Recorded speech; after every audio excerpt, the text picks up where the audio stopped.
Hey everybody, how you doing? Hope you are well. Today we're going to talk about the upcoming recession that they're talking about. It's in the media. So they expect the recession to hit October 2023, and they explain on how they come to that conclusion. So what they do is they look at curves, and it is called the yield curve. So they look for a yield curve inversion. And so since 1969, a yield curve inversion has preceded every recession. So they look for this yield curve inversion, and then a recession comes 15 months later. That's the pattern that they've seen. They've predicted it correctly 6 times, except for they thought it was getting ready to happen in March of 2022 with the war when Russia invaded Ukraine, but it didn't happen at that time. So the other times, the 6 times they predicted it by looking at this curve, they were correct. So they saw this curve last year, and the pattern is when they see this curve, 15 months later, the recession hit. See? Curve, recession. Curve, recession. So that's what they look at. Some people spend their days looking at this curve. And what the curve is it's bonds. They're looking at the 10-year, the US 10-year treasury, and they're looking at the 2-year treasury. And so again, the pattern is this curve inverts. 15 months later, see a recession. All right. And it's looking at the bonds, the 10-year treasury bond and the 2-year treasury bond. So what's happening is your normal everyday investors, they start taking their money out of short-term bonds and they start putting it into long-term bonds. And this causes this inverted yield curve. So they can see that people are starting to take money out of the short-term bonds and into the long-term bonds. And so when they see that movement happening, it changes the curve, which is what they're looking at, in order to predict a recession. So they can see the people taking their money out of here and placing it into here. And the pattern has been a recession. So they are predicting that the recession will be here in October of this year. So beforehand, like 3 months ago, it was estimated that a recession is going to happen. It was 40%. They were 40% sure that a recession was going to happen. That was 3 months ago. And now they are 25% sure that a recession is going to happen. So I'm going to talk about how to prepare for a recession. But before I do that, I'm going to let you know what is going on in the White House with the Congress. So while the media is talking about a possible recession coming, guess what they're doing over in the White House?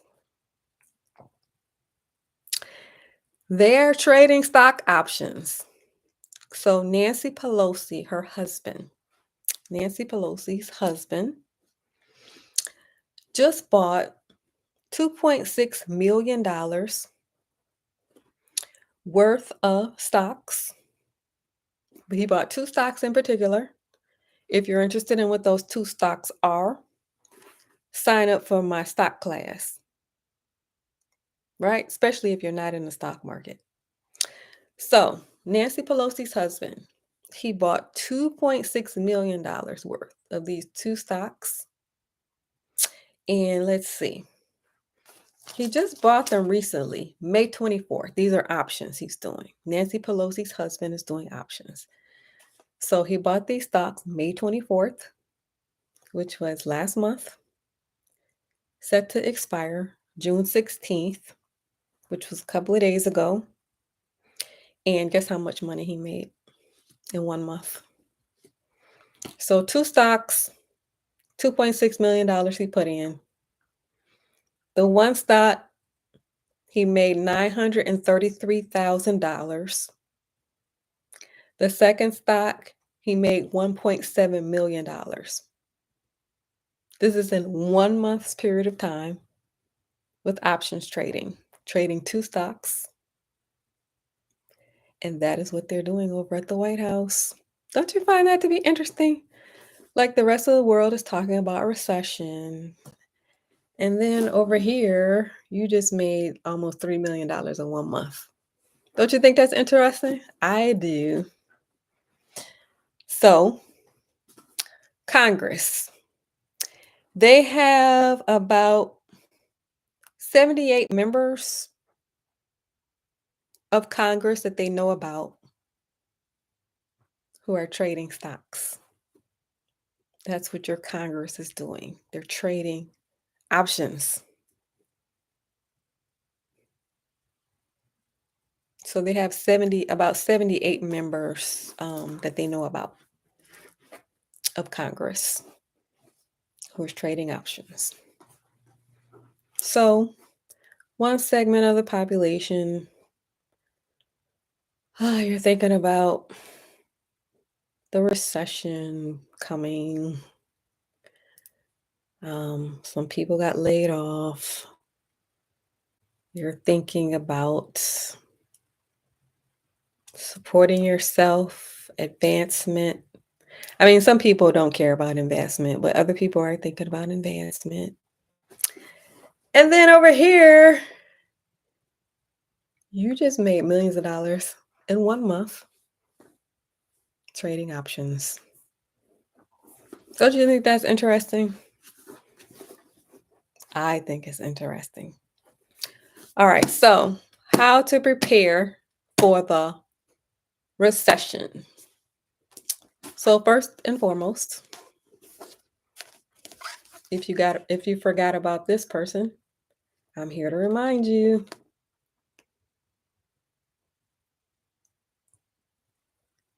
So this is an interesting booklet right here, and you could carry it with you. It's small enough to carry with you. It has an index, and the index is interesting. So say you are feeling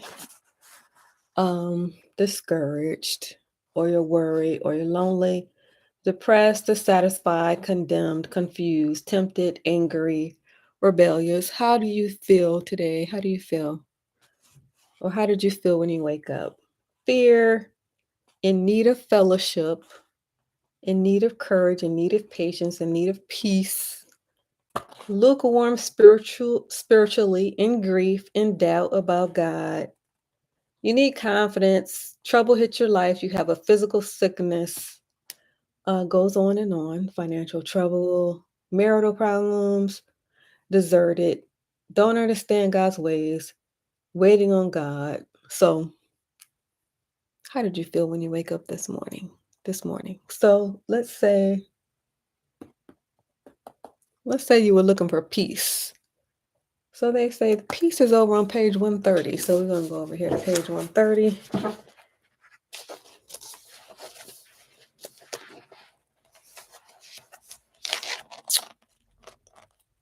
And let's see what God promised in regards to this needing peace, or anxiety. So first we start here. Isaiah 26:3. You will keep him in perfect peace, whose mind is stayed on you, because he trusts in you. Read that again. You will keep him in perfect peace, whose mind is stayed on you, because he trusts in you. This is one way. Learning God's promises.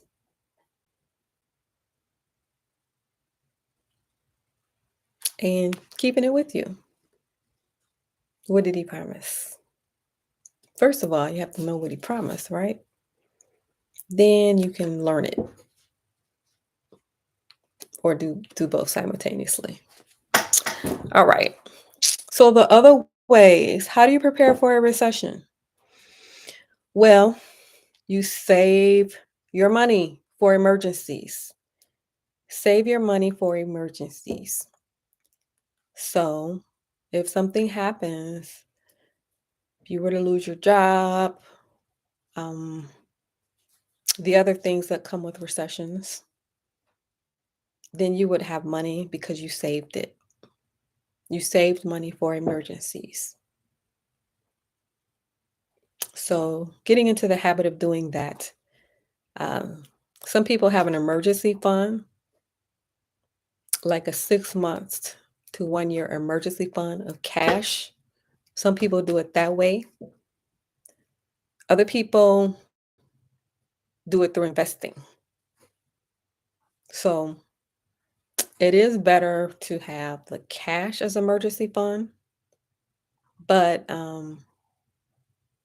either or is fine as long as you have some kind of something for emergencies, right? So saving for emergencies. Another way, some people are partnering up.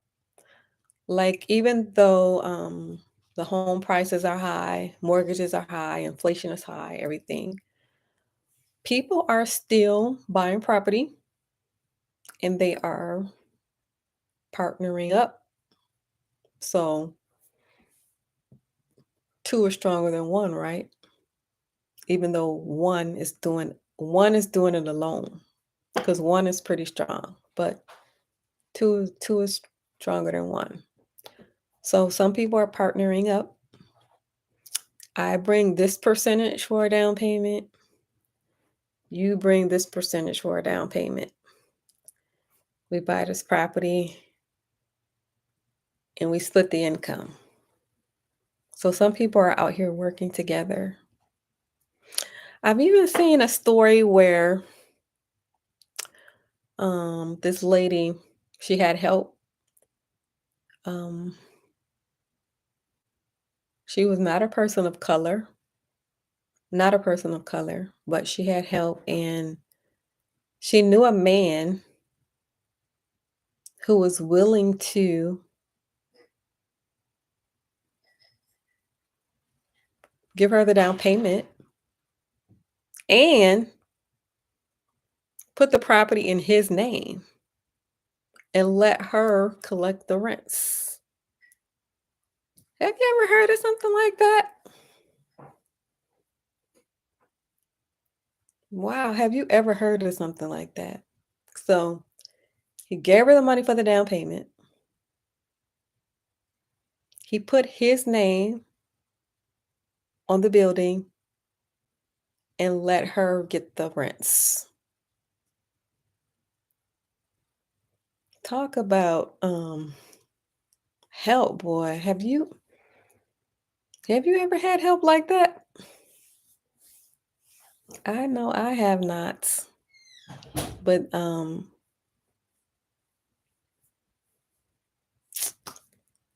happened for someone.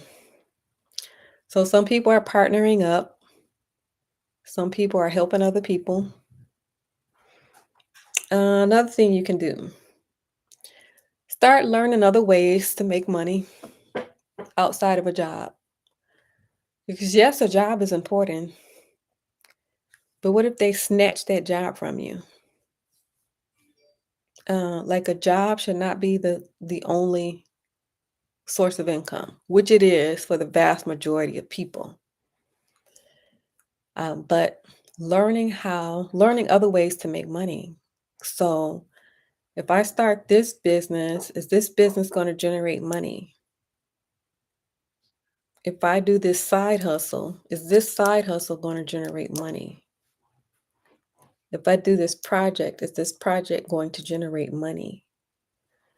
So it really comes down to trial and error and learn how to make money outside of a job because it's something that we're not taught, but it really is just getting in there and trying out different things. And then some things are going to take way longer than others.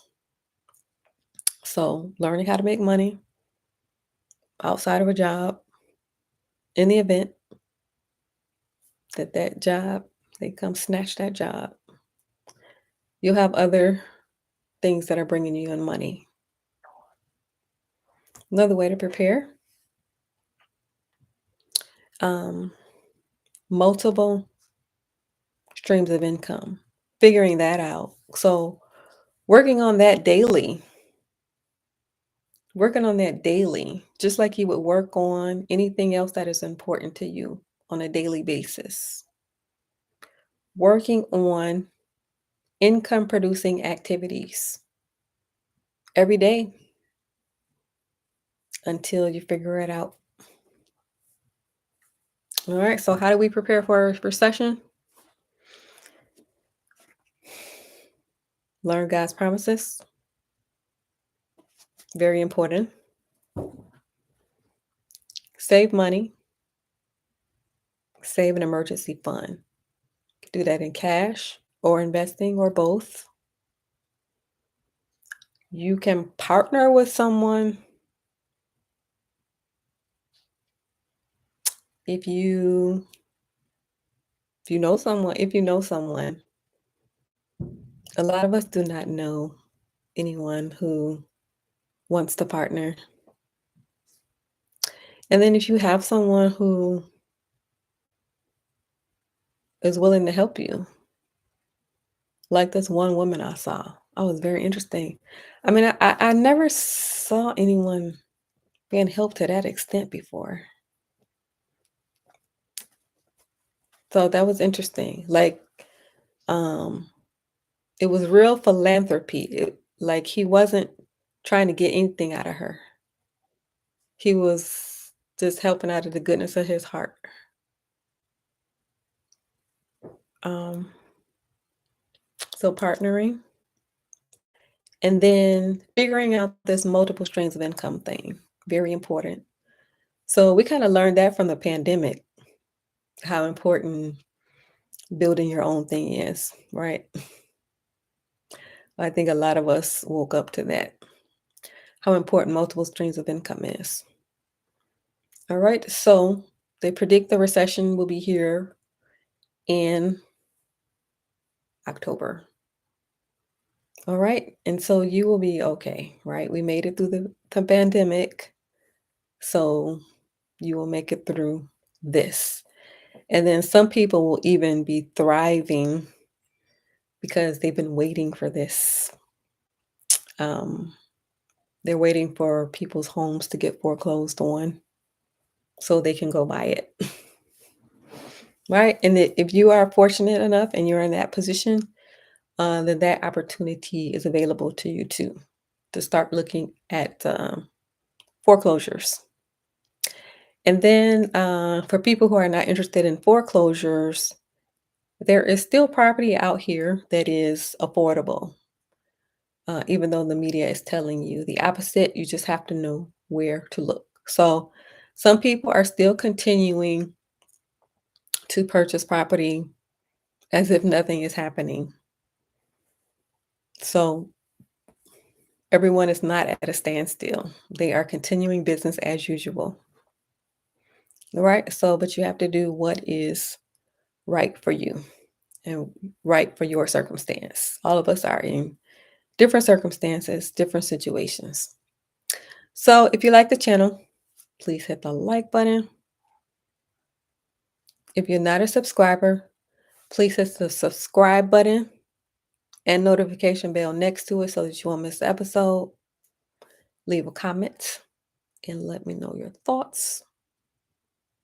And hit that like button on your way out. Thank you for watching. Have a good rest of your day.